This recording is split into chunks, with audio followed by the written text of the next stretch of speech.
The dust settled on their shoulders like a fine shroud, a final insult from the road that had disowned them. Before Finn and Maeve stood their inheritance, a sight that drew a hollow laugh from a passing prospector hours earlier. It was not a plot of fertile land, nor a house with 4 walls. It was a jagged mouth in the flank of a sun-scorched mesa, and it was completely, utterly consumed. A fortress of vines, thick as a man's arm and knotted into an impenetrable green curtain, sealed the entrance to the cave. The leaves were a dark, waxy green, pulsing with a life that seemed to mock the parched landscape around them. At 18, with the ink on their father's will barely dry and their uncle's eviction notice still ringing in their ears, this was all they had left. 2 worn satchels, a single shared canteen, and a deed to a hole in the ground choked by weeds. Maeve reached out a hand, her fingers hovering just inches from the dense foliage. She did not touch it. She simply looked, her gaze analytical, tracing the serpentine paths of the thickest stems as they coiled and vanished into the darkness of the mass. Finn stood beside her, his silence a mirror of her own.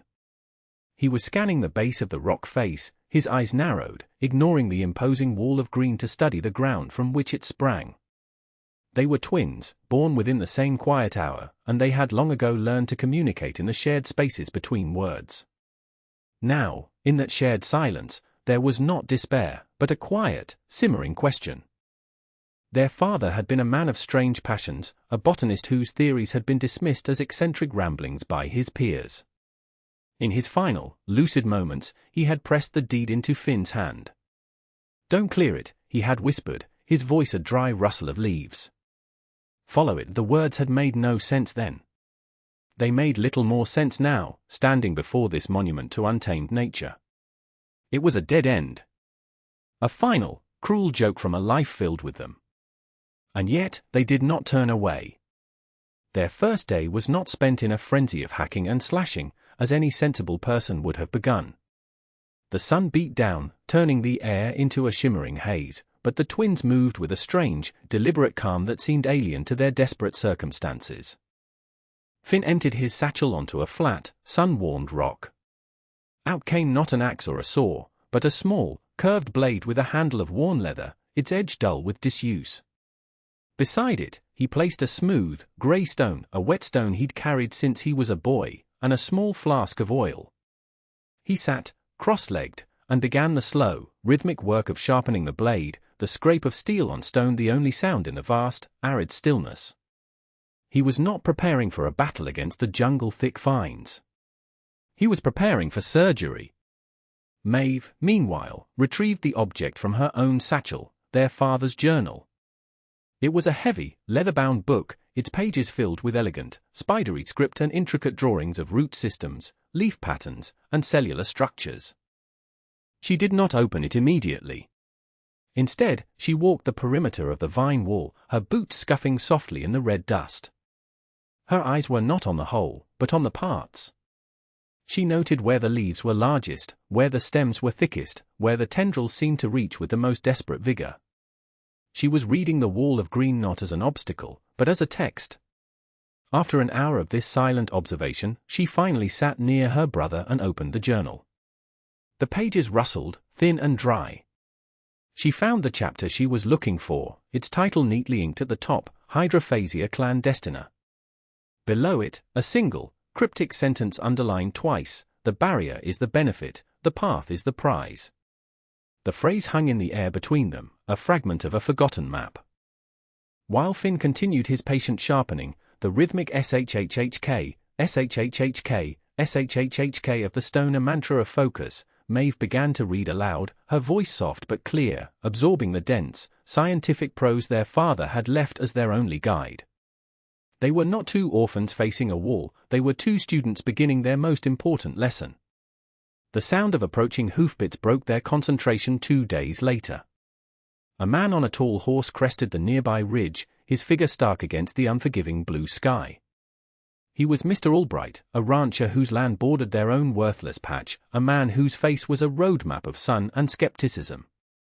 He reined in his horse, looking down at the 2 of them, then at the still untouched wall of vines. A flicker of something like pity crossed his features. "Heard what your uncle did?" he called down, his voice gravelly. "It's a hard thing." "But you're wasting your time here." He dismounted, his boots crunching on the dry earth as he walked closer. He gestured with a leather-gloved hand toward the cave. "That's Fool's Rock. My father tried to blast that cave open 50 years ago. Nothing but shale and dust. And that cursed weed," he spat, nodding at the vines, "it's been choking that hole since before I was born. Nothing will grow in its shadow." Finn and Maeve said nothing, their silence unnerving him. He saw their meager supplies, the small, strange blade Finn was polishing, the open book in Maeve's lap. He mistook their quiet methodology for youthful ignorance. "Look," he said, his tone softening into one of condescending practicality. "This land isn't worth the paper the deed is on. I'll give you $20 for it. Enough to get you both on a stagecoach to somewhere with a future." Maeve finally looked up from her book, her gaze steady. "Thank you for the offer, Mr. Albright, but we're not selling." Albright blinked, taken aback. He had expected gratitude, perhaps tears. Not this placid refusal. His pity curdled into irritation. "Not selling? What are you going to do, eat the leaves? You'll starve before you cut through a tenth of that mess. Your children playing at pioneers." Finn rose slowly to his feet, holding the now gleaming blade. He didn't brandish it, but held it with the respect of a craftsman for his tool.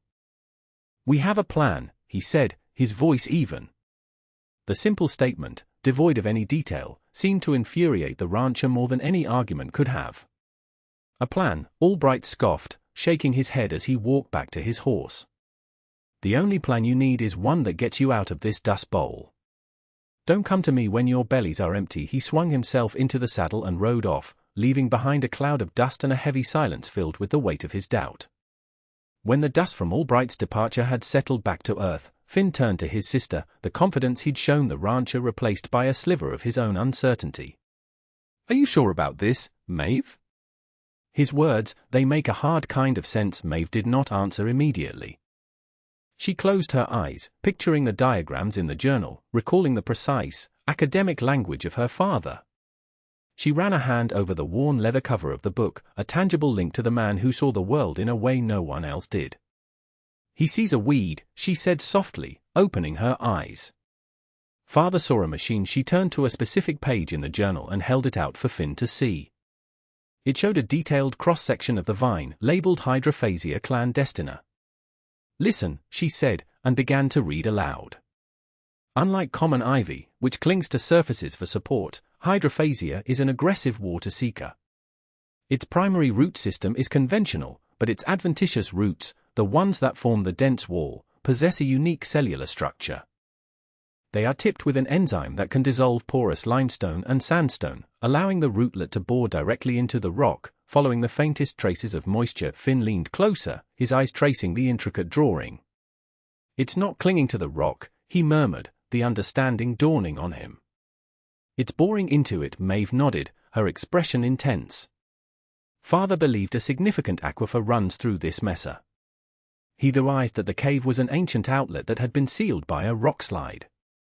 The vines, which he planted here himself from a cutting he brought back from the Amazon basin, were his instrument. They are a living map. Their roots don't grow randomly, they follow the path of least resistance through the stone, straight towards the water. The thickest, most vigorous stems," she said, looking toward the dark heart of the tangle, "mark the main channel." Their plan was not to clear the vines, but to dissect them. They would follow the vascular system of this enormous plant, using the small, sharp blade to peel it back layer by layer, not destroying it, but letting it guide them to the source. The sticky, resinous sap that bled from the cuts was also part of the design. The journal described it as a powerful sealant, capable of making porous rock waterproof. They were not just excavating a cave, they were uncovering a hidden piece of hydrological engineering. The sun became a relentless tyrant. The weeks that followed their encounter with Albright were brutal, a slow baking of the earth that cracked the ground into a mosaic of fissures. The distant creek that had been their meager water source dwindled to a series of muddy pools, then vanished entirely, leaving behind a pale, winding scar of bleached stone. A drought, stark and merciless, had seized the valley. The air grew thick with dust, a fine red powder that coated everything, turning the green of the vines a dull, angry brown. Albright's cattle grew thin, their ribs stark beneath their hides, and a tense quiet fell over the nearby settlement as the town well grew shallower with each passing day. The drought became their adversary and their clock. It withered the outer layers of the vine wall, turning the leaves brittle and yellow. Yet, strangely, the central core of the plant, the dense knot closest to the rock face, remained defiantly vibrant, a deep, pulsing green. It was a race. They had to reach the heart of the system before the entire plant succumbed, before the living map that guided them died and its trail went cold. Their own survival hung by a thread. The water in their canteen was rationed to a few sips a day, just enough to wet their cracked lips and swallow the dry biscuits that were their only food. Thirst was a constant presence, a tightening in their throats, a dull ache behind their eyes. The work was grueling. Finn, his muscles lean and corded, would carefully sever the thick, woody stems Maeve selected, while she, with the precision of a field surgeon, would peel back the layers, her fingers sticky with the amber-colored sap they painstakingly collected in a small tin pot. They worked from dawn until the light failed, their bodies slick with sweat, their movements slowed by dehydration but driven by a focus that bordered on obsession. The skepticism of the outside world had faded, replaced by a more primal foe. This was no longer about proving a theory, it was a desperate, silent battle for water itself. They were working in the belly of the beast now, a hollowed-out cavern they had carved into the vine wall itself. The air inside was cooler, humid, thick with the loamy scent of living vegetation. They were close. They could feel it. The stems here were as thick as pillars, pulsing with a slow, powerful life that defied the drought-stricken world just a few feet away. Their bodies were screaming for rest, for water. Finn's hands were raw, and a feverish light shone in Maeve's eyes, but they pushed on. There was only one section left, a dense, gnarled knot of the oldest, thickest vines, pressed so tightly against the rock it seemed to have merged with it. "This is it," Maeve whispered, her voice hoarse. She pointed to a central stem, a massive, python-like trunk that was the convergence point for the entire system. The heartwood Finn raised the curved blade, its edge still keen. He positioned the tip, took a deep breath to steady his trembling arms, and pushed. The blade sank into the fibrous flesh. He began to saw, the motion slow and agonizing. For a moment, nothing happened. Then, with a final, shuddering tear, the great stem was severed. A profound silence fell. And then, a change. The oppressive humidity did not dissipate, it intensified. The air grew cold, carrying with it a scent they hadn't smelled in months, the clean, mineral perfume of damp stone. As Finn and Maeve pulled the curtain of severed vines away, a collective gasp escaped their lips.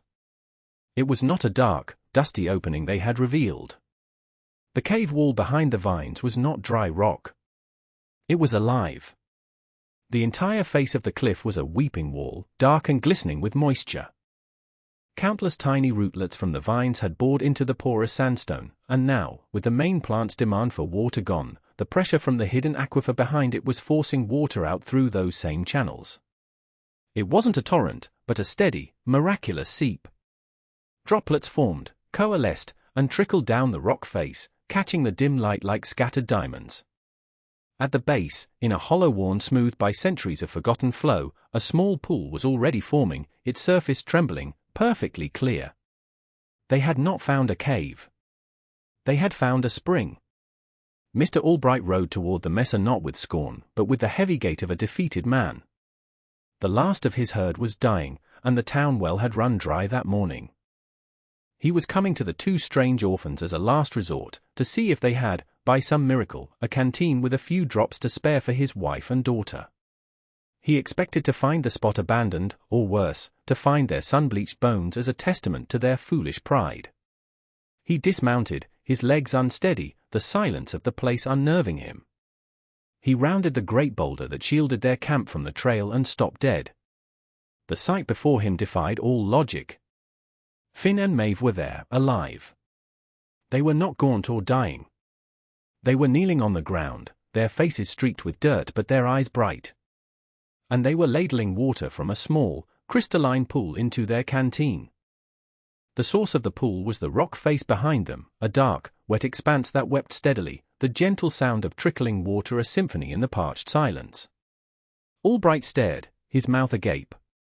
He looked from the weeping wall to the twins, then to the withered husk of the vine system they had carved through. The truth struck him with the force of a physical blow. The cursed weed, the fool's rock, it had all been a lie, or rather, a truth he was too blind to see. How, he stammered, the word a dry croak in his throat. Finn looked up, his expression not of triumph, but of profound relief. He simply nodded toward the weeping stone. Our father's inheritance, he said, his voice quiet but resonant. The simple phrase held the weight of everything, the journal, the strange blade, the patient work, the unwavering belief. There was no mockery in it, no I told you so. Albright, a man who had not bowed to anyone or anything in 30 years, felt his pride crumble to dust. He did not demand. He did not command. He asked, his voice cracking with emotion, may I have some for my family?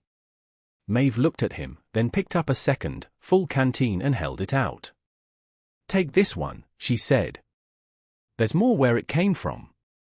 News of a spring travels faster than a wildfire in a thirsty land. Albright did not keep the miracle to himself. He returned to town not just with water, but with a story that was almost too incredible to believe. Within hours, a slow procession of people began the trek to the mesa, carrying buckets, barrels, and canteens, their faces etched with a desperate hope. They found it just as Albright had described, the two young twins, standing not as guards but as guides, before a rock face that wept life. There was no chaos, no frantic rush. Finn and Maeve, armed with the knowledge from their father's journal, orchestrated the collection of the water with a calm authority that belied their years. They showed the townsfolk where the flow was strongest, how to place their vessels to catch the precious rivulets without wasting a drop. Using the sticky, amber sap they had collected, Finn began to seal the most porous sections of the rock, expertly channeling the disparate seeps into a few steady, manageable streams. He was not just a boy with a blade, he was an engineer, applying principles he had only just learned. The settlement, which had been on the verge of becoming a ghost town, was saved. The spring, which the people quickly came to call the Twin Spring, became the new heart of the community. But Finn and Maeve did not sell the water. They did not leverage their discovery for wealth or power. They became its stewards. They taught what they knew, explaining how the delicate balance of the aquifer worked, and how to draw from it sustainably so that it would last for generations. Their cave, now with a steady source of water at its entrance, became their home, its interior slowly expanded into cool, quiet rooms dug from the soft stone. The land around it, once barren, was soon irrigated by clever channels, and a vibrant green garden began to flourish, an oasis in the middle of the Dust Bowl. Their legacy was not written in a bank ledger, but in the green shoots of corn, the laughter of children who no longer knew thirst, and the enduring life of a town that had been given a second chance. Decades melted away like snow on a warm stone. Maeve sat on a smooth, worn bench near the entrance to their home, the cave that had once been a symbol of their destitution. The gentle, ceaseless music of running water from the spring was the soundtrack of her life, a constant reminder of the day their world had changed. Below, nestled in the valley, the town of Twin Spring prospered, its rooftops neat and its fields a patchwork of verdant green, a testament to the water that flowed from the rock behind her. Her hair was silver now, and her hands, though wrinkled, still held a quiet strength.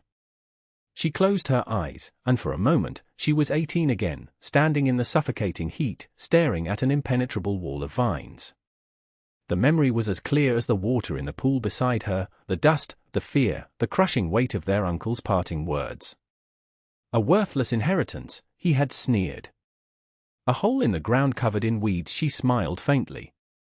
I often think about that wall of green, she thought, her reflection now a quiet, internal conversation.